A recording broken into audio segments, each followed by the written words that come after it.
Banyak orang bilang, kalau lutut sudah bunyi kretek-kretek, kalau jalan sudah harus dipapah, atau kalau dokter sudah bilang bantalan tulang habis karena faktor usia, maka tamatlah riwayat kebebasan bergerak kita. Mereka bilang, tulang rawan itu benda mati yang tidak bisa tumbuh lagi, dan satu-satunya jalan keluar hanyalah operasi ganti lutut yang harganya ratusan juta atau suntik pelumas seumur hidup. Itu adalah vonis yang sering membuat para lansia, orang tua saya yang saya cintai, merasa putus asa dan merasa menjadi beban bagi anak cucu. Namun hari ini, saya, Dr. Irfan Ali, ingin menyampaikan sebuah fakta medis yang tersembunyi. Sebuah kabar gembira yang akan mematahkan mitos faktor U tersebut.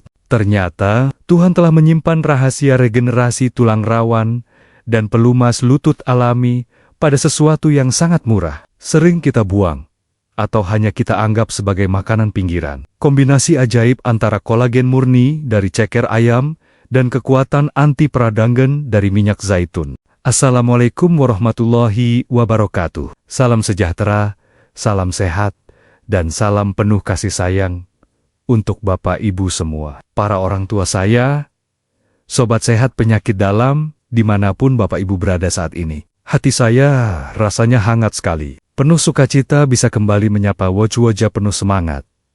Bapak Ibu di pagi, siang, atau malam hari ini. Saya berdoa dengan sungguh-sungguh. Semoga saat video ini sampai ke layar handphone Bapak Ibu sedang dalam keadaan hati yang tenang, pikiran yang positif, dan lutut yang meskipun sakit, masih menyimpan harapan besar untuk sembuh. Hari ini kita akan membahas topik yang sangat vital, karena kaki adalah nyawa kedua bagi lansia. Jika kaki kuat, kita mandiri. Jika kaki sakit, dunia kita menyempit hanya sebatas kamar tidur dan kamar mandi. Kita akan membongkar bagaimana caranya membuat sup kolagen alami yang mampu menambal bantalan lutut yang bocor dan mengisi ulang olinya secara otomatis, tanpa bahan kimia. Sebelum saya buka resep rahasia yang mungkin akan menyelamatkan Bapak Ibu dari meja operasi ini, saya ingin melihat tekad Bapak Ibu. Coba Bapak Ibu ketik di kolom komentar di bawah video ini sekarang juga. Tuliskan kalimat afirmasi yang kuat. Lutut saya kuat, saya siap jalan-jalan lagi. Lalu ikuti dengan nama kota tempat tinggal Bapak Ibu. Contohnya, lutut saya kuat, saya siap jalan-jalan lagi. Salam dari kota tempat tinggal Bapak Ibu. Mengapa harus ditulis? Karena ketika Bapak Ibu menulis, itu adalah doa. Itu adalah perintah dari otak ke sel-sel lutut untuk mulai bekerja memperbaiki diri. Dan doa dari ribuan orang yang membaca komentar Bapak Ibu akan menjadi energi penyembuhan massal. Silakan ditulis sekarang ya Bapak Ibu. Dan satu hal lagi yang sangat penting, bagi Bapak Ibu yang baru pertama kali bertemu dengan saya di channel ini. Saya mengundang Bapak Ibu untuk menekan tombol subscribe atau berlangganan yang berwarna merah di bawah video ini sekarang juga. Jangan lupa bunyikan loncengnya.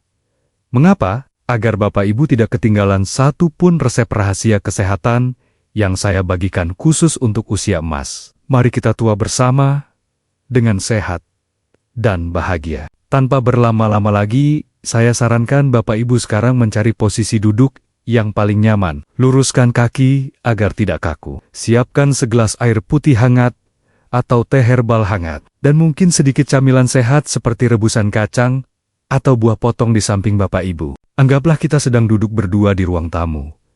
Mengobrol santai dari hati ke hati sebagai anak dan orang tua tentang masa depan kesehatan Bapak. Ibu, simak penjelasan ini pelen-pelen.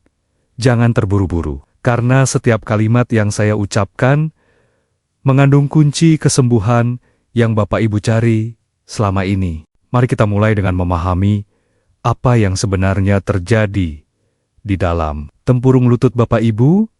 Mengapa rasanya sakit sekali kalau dipakai sujud atau naik tangga? Mengapa ada bunyi gemeretak seperti pasir? Saya ingin mengajak Bapak Ibu membayangkan sebuah engsel pintu pagar besi yang sangat besar dan berat. Engsel ini setiap hari dibuka tutup ribuan kali. Agar tidak berisik dan tidak aus, di antara dua besi engsel itu ada lapisan karet tebal yang licin, dan ada minyak pelumas yang melindunginya. Lutut Bapak Ibu Persis seperti engsel itu, tulang paha atas dan tulang kering bawah adalah besinya. Di antaranya ada bantalan tulang rawan yang licin, seperti karet, namanya kartilago, dan ada cairan oli alami, namanya cairan sinovial. Masalah yang terjadi pada kondisi pengapuran atau osteoarthritis adalah karet bantalannya menipis, sobek, atau bahkan habis sama sekali, karena pemakaian puluhan tahun. Ditambah lagi, pabrik olinya mogok kerja, sehingga lutut menjadi kering. Ada 3 bahaya utama yang mengintai dan akan terjadi secara berurutan jika kondisi ini Bapak Ibu biarkan tanpa asupan nutrisi. Perbaikan. Bahaya pertama adalah penggerusan tulang atau bone on bone. Ini adalah kondisi yang paling menyakitkan. Ketika bantalan karetnya habis, maka tulang ketemu tulang akan saling bergesekan langsung. Bayangkan Bapak Ibu menggosokkan 2 batu kali dengan keras, pasti keluar percikan api dan serbuk batu, bukan? Di lutut, gesekan ini menyebabkan peradangan hebat, panas, bengkak, dan tumbuh tulang-tulang tajam baru, atau taji tulang yang menusuk daging dari dalam. Inilah yang membuat Bapak Ibu menjerit kesakitan saat berdiri dari duduk. Bahaya kedua adalah pengecilan otot penyangga, atau atrofi otot. Tubuh kita ini pintar, tapi kadang salah kaprah. Ketika lutut sakit, otak akan memerintahkan kaki untuk jangan bergerak, supaya tidak sakit. Karena Bapak Ibu menuruti rasa sakit itu dengan terus duduk atau tiduran, otot paha dan betis Bapak Ibu yang tadinya kekar, lama-lama menyusut, lembek, dan mengecil. Padahal, otot itulah yang bertugas menahan beban tubuh, supaya tidak semua tumpuannya ke lutut. Ketika otot hilang, maka 100% berat badan Bapak Ibu menghantam lutut yang sudah rusak tadi. Ini adalah lingkaran setan yang membuat kelumpuhan semakin dekat. Bahaya ketiga adalah kerusakan struktur tulang belakang. Ini yang jarang disadari. Ketika satu lutut sakit, Bapak Ibu pasti jalannya pincang atau miring untuk menghindari rasa sakit. Bapak Ibu menumpukan berat badan ke kaki yang sehat. Akibatnya, panggul menjadi miring. Tulang belakang menjadi bengkok seperti menara miring. Lama-kelamaan, sakitnya tidak hanya di lutut, tapi menjalar ke pinggang, ke punggung, bahkan sampai ke leher dan kepala. Jadi, sakit lutut yang dibiarkan bisa merusak seluruh rangka tubuh Bapak Ibu. Lantas, apakah benar tulang rawan yang sudah tipis bisa tumbuh lagi? Jawabannya adalah, bisa. Asalkan bahan bakunya tersedia. Bahan baku utama untuk membuat tulang rawan dan cairan sendi adalah kolagen tipe 2, glukosamin, kondroitin, dan asam hyaluronat. Kabar baiknya, semua bahan mahal yang sering dijual dalam bentuk suplemen jutaan rupiah itu terkandung secara alami, melimpah, dan dalam bentuk yang paling mudah diserap tubuh. Ada di dalam ceker ayam.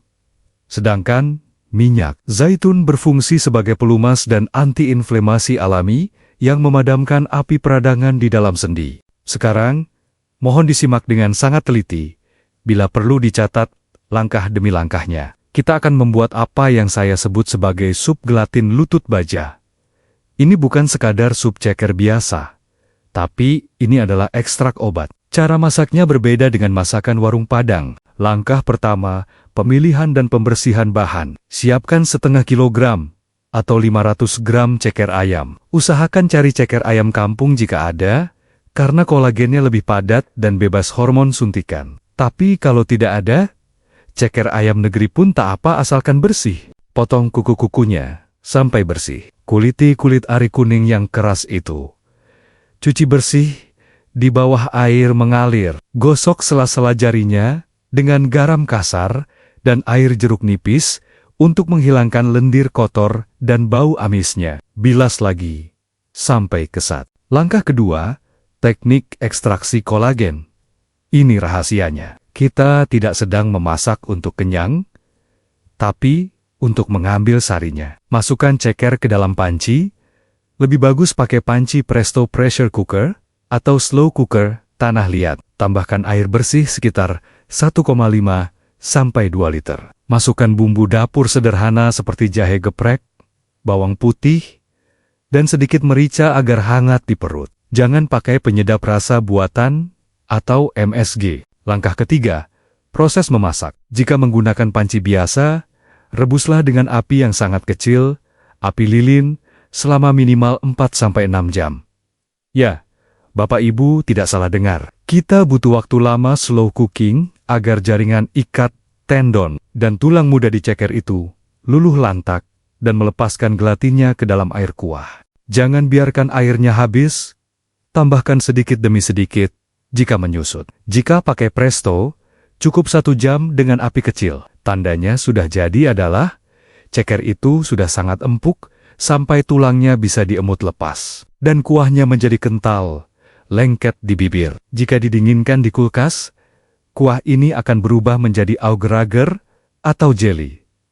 Nah, jelly itulah kolagen murni. Langkah keempat, penyajian dengan minyak zaitun. Ambil mangkuk, tuang sup ceker beserta kuah kentalnya selagi hangat. Disinilah peran minyak zaitun masuk. Tambahkan 1-2 sendok makan minyak zaitun, extra virgin olive oil (EVOO) ke dalam mangkuk sup yang sudah hangat, bukan saat mendidih di panci. Mengapa harus minyak zaitun jenis extra virgin dan tidak boleh ikut direbus? Karena minyak zaitun murni mengandung senyawa oleokantal yang khasiatnya setara dengan obat anti nyeri ibuprofen, tapi tanpa efek samping merusak lambung. Senyawa ini mudah rusak, kena panas tinggi, jadi campurkan sesaat sebelum dimakan. Cara konsumsinya adalah sebagai berikut. Jadikan sup ini sebagai menu makan rutin Bapak Ibu, minimal 3-4 kali dalam seminggu. Makanlah cekernya, sesap sumsumnya, kunyah tulang mudanya,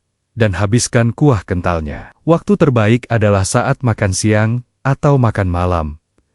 Lakukan rutin selama 3 bulan. Ingat, regenerasi tulang itu butuh waktu. Tidak seperti makan cabai, langsung pedas. Saya juga ingin meluruskan beberapa mitos yang sering menakut-nakuti Bapak Ibu. Mitos pertama, dokter, ceker ayam itu kolesterol jahat, nanti jantung saya sakit. Bapak Ibu, mari kita bedakan. Kolesterol jahat itu banyak terdapat di lemak bawah kulit ayam yang tebal dan digoreng tepung. Ceker ayam, sebagian besar isinya adalah kulit tipis, tendon, dan tulang. Kandungan lemak jenuhnya relatif rendah jika kita membuang bagian lemak kuning saat mencucinya. Yang kita cari adalah protein kolagennya. Selama Bapak Ibu tidak menggorengnya, melainkan merebusnya dan memakannya dalam porsi wajar. Misal, 3-5 pasang ceker sekali makan. Itu aman untuk jantung. Justru menyehatkan pembuluh darah karena kolagen membuat pembuluh darah elastis. Mitos kedua, makan ceker bikin asam urat kambuh. Ini ada benarnya jika dimakan berlebihan. Ceker mengandung purin sedang. Bagi Bapak Ibu yang sedang serangan asam urat, akut kaki sedang bengkak merah, stop dulu. Tapi untuk perawatan jangka panjang, dan jika kadar asam urat Bapak Ibu terkontrol, makan ceker rebus itu aman. Kuncinya adalah imbangi dengan minum air putih yang banyak untuk membilas sisa purin. Dan jangan lupa, minyak zaitun tadi juga membantu meredakan peradangan akibat asam urat. Selanjutnya, saya ingin mengajak Bapak Ibu melakukan cek mandiri sederhana. Mari kita lakukan sekarang juga di tempat duduk Bapak Ibu. Saya ingin Bapak Ibu mengetahui kondisi lutut Bapak Ibu sebenarnya. Tes pertama, tes krepitasi atau bunyi sendi. Letakkan telapak tangan Bapak Ibu tepat di atas tempurung lutut. Tempelkan yang rapat. Sekarang, coba luruskan kaki. Lalu tekuk perlahan leher ke belakang sejauh mungkin. Lakukan gerakan luris tekak ini beberapa kali sambil tangan tetap menempel. Apa yang tangan Bapak Ibu rasakan? Apakah mulus licin atau terasa getaran kasar? Krek, krek, krek, krek seperti ada pasir di dalamnya? Jika terasa kasar dan bergetar, itu tanda cairan peluma sudah kering dan permukaan tulang sudah tidak rata. Tes kedua, tes bangkit dari kursi. Coba Bapak Ibu duduk tegak di kursi yang ada sandarannya, tapi tanpa pegangan tangan. Lipat kedua tangan di dada. Sekarang, coba berdiri tegak tanpa bantuan tangan sama sekali. Apakah bisa? Apakah lancar? Atau Bapak Ibu harus mengayun badan berkali-kali? Atau malah jatuh terduduk lagi karena lutut tidak kuat menopang? Jika Bapak Ibu tidak bisa berdiri tanpa bantuan tangan, itu tanda otot paha sudah mengecil dan lutut sudah dalam kondisi kritis, menahan beban. Tes ketiga. Tes kaku pagi hari. Coba ingat-ingat. Saat bangun tidur di pagi hari, berapa lama waktu yang dibutuhkan sampai kaki Bapak Ibu terasa panas dan enak buat jalan? Apakah begitu turun ranjang langsung enak? Atau harus duduk dulu, pijat-pijat dulu, jalan tertiti-titi dulu selama 15 menit, baru lancar? Jika ada kekakuan pagi hari lebih dari 30 menit, itu adalah tanda khas dari radang sendi, otio, ithio. Pelumasnya mengental saat diam semalaman. Jika tes ini positif, maka resep sup ceker dan minyak zaitun tadi sudah fardu ain.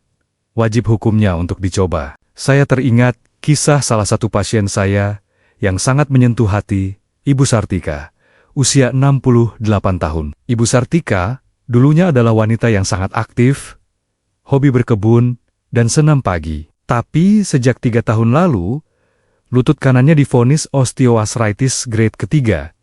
Beliau berhenti total dari segala aktivitas. Kemana-mana, pakai kursi roda kalau jarak jauh. Wajahnya murung. Beliau pernah bilang ke saya sambil menangis, "Dokter, saya merasa tidak berguna, mau ambil air minum saja, harus suruh cucu. Kalau diajak liburan keluarga, saya cuma jadi penonton di mobil karena tidak kuat jalan." Ibu Sartika awalnya jijik dengan ceker ayam. Beliau bilang, "Itu kan makanan orang susah, Dok. Apa tidak ada obat paten saja?" Saya jelaskan padanya, "Bu, obat paten hanya menghilangkan nyeri sesaat, tapi tidak menumbuhkan yang hilang. Coba Ibu berdamai dengan ceker ayam ini. Anggap ini obat." Akhirnya beliau mau mencoba dengan tekad, ingin bisa sholat berdiri lagi. Beliau masak sup ceker presto, dicampur wortel dan kentang, biar tidak terlalu terlihat cekernya, lalu diberi minyak zaitun. Bulan pertama, beliau mengeluh, "Dok, kok belum ada perubahan? Masih sakit." Saya bilang, "Sabar Bu, tembok rumah yang retak saja butuh waktu di semen. Apalagi tulang." Lanjutkan, bulan kedua, beliau mulai merasakan sesuatu yang beda. "Dok, lutut saya rasanya lebih basah. Tidak sekesat dulu bunyinya." Dan di bulan ketiga, saat beliau masuk ke ruang praktik saya kaget. Kursi rodanya dilipat di luar. Beliau masuk berjalan kaki menggunakan tongkat.